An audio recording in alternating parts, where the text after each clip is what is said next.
everyone, welcome back to Car Confessions. I haven't put out a video in a while, mostly because I wasn't feeling well and wasn't driving very much, so I wasn't really having any kind of stories to even share.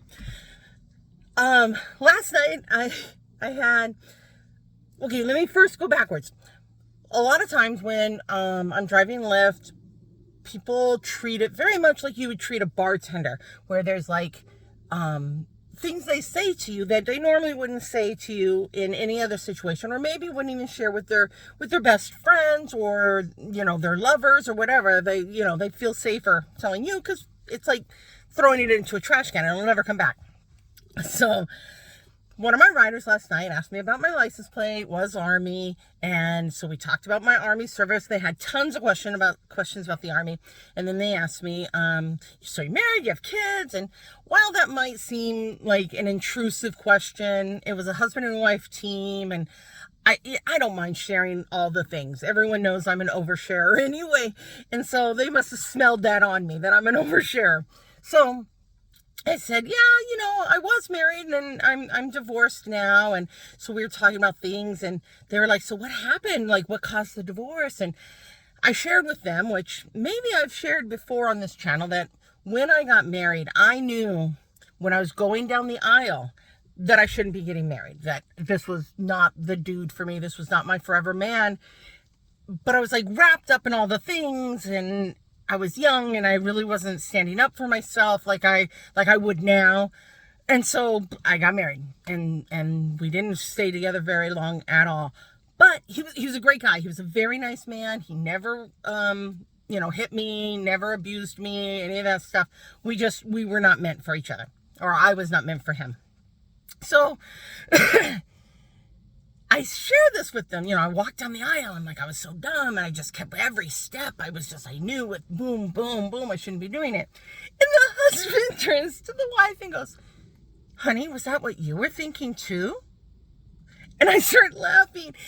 Turns out they'd only been married right around a year, maybe like 11 months, maybe 13 months, but just right around a year. And he was like, is that what you were thinking? And she's like, no, I would do it again. So then, you know, I got to hear them talking about their relationship and stuff. And that was pretty cool. That was pretty interesting. I enjoyed that a lot.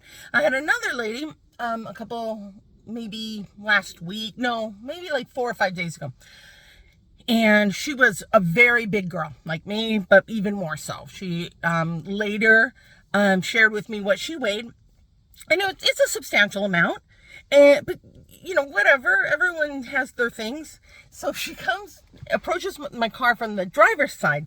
And when I'm driving Lyft, I use my passenger side. I put the seat all the way forward and I tilt it forward even, so that whoever's sitting in the back seat behind the passenger seat has tons of leg room and doesn't feel, you know, like the seat's right in front of them. They're very comfortable.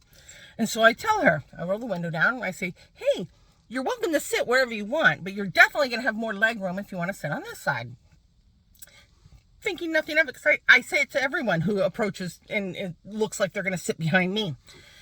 And so she walks around, she puts her purse and things behind me, and then she walks around the car and she gets in on the passenger side in the back seat. And she says, thank you for saying leg room. And like, I didn't initially know what to do with that because it's what I always say. So I said, well, it's what I always say. And she goes, oh, well, I've had some Lyft drivers that have told me that I'm too big to sit behind them, that it's more room and I would fit better over there. And I was like, what? Someone would say that to another human being? I'm like, are you kidding me? She's like, no, I'm serious. And so then she went on to share with me other stories of other drivers and her experience with being a big girl. And so we had a really nice chat. It was probably about a 25 minute ride. And we talked about, you know, weight loss and difficulties with food and just struggles like that. And I invited her actually to join my Tops weight loss group. I hope she does come. That'd be super awesome. She's a really nice young lady. And so if you're watching this video, because I know you subscribe. So Dee, if you're watching this video, I was really glad that she got in my car and that I was hired by her, because it was a fabulous ride and really good chat that we had. And I just was wondering, I immediately asked her, I said, hey, did you like report them or give them a low grade? And she was like, well, no, I don't want to get them fired.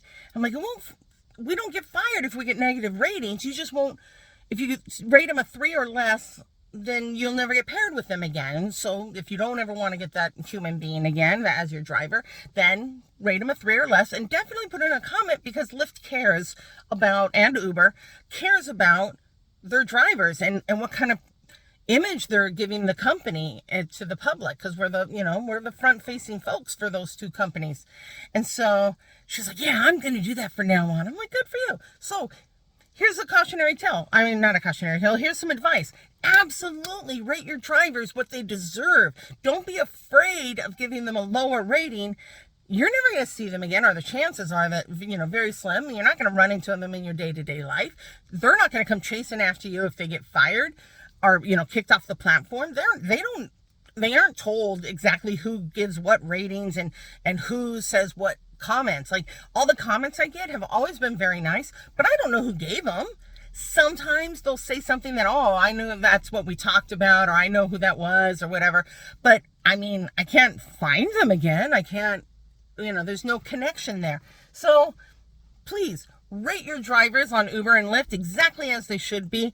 If you don't want to be matched with them again, 3 or less stars, you'll never get matched with them again. And definitely put in the comments if they did something that was sideways of what you think customer service should be. All right, so this is a very long video. We're on 7 minutes now. I hope you like, share, subscribe, comment. Really what helps the algorithm and us get out to more people is if you share the video, or if you save the video to view later, and if you comment. So if you could help us out, we'd really appreciate it. I hope you're having a great day. Bye-bye.